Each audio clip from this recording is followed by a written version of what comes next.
You can come off the treadmill if you like.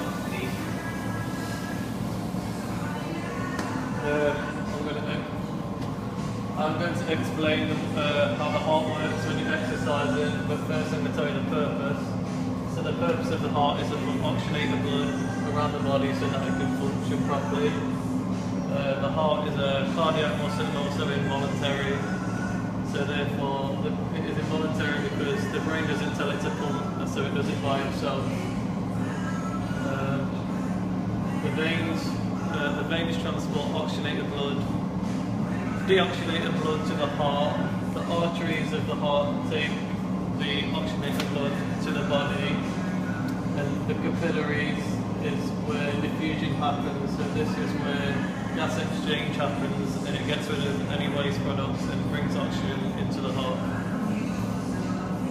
Now I'm going to explain the heart, and so therefore the deoxygenated blood comes from the body into the heart through the inferior vena cava and the superior vena cava, and then gets transported into the right atrium.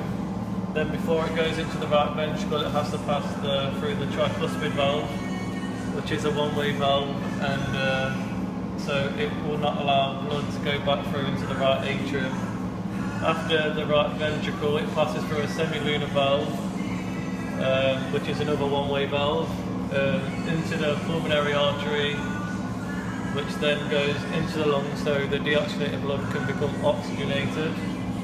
It then comes back through the lungs from the pulmonary vein into the heart again, which is now oxygenated, into the left atrium.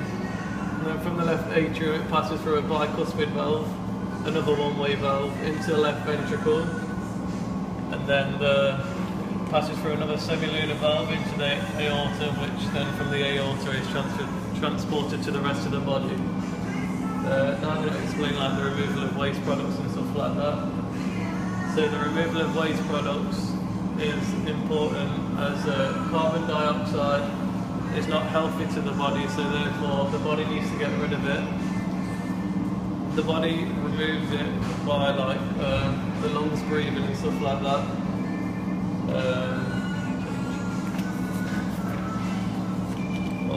The delivery of oxygen is probably the main function of the cardiovascular system, as it needs to deliver oxygen to the rest of the body so it can function properly. Thermoregulation is the ability to maintain the body heat at a certain temperature. So that it does this by adapting the surrounding temperature at its own temperature.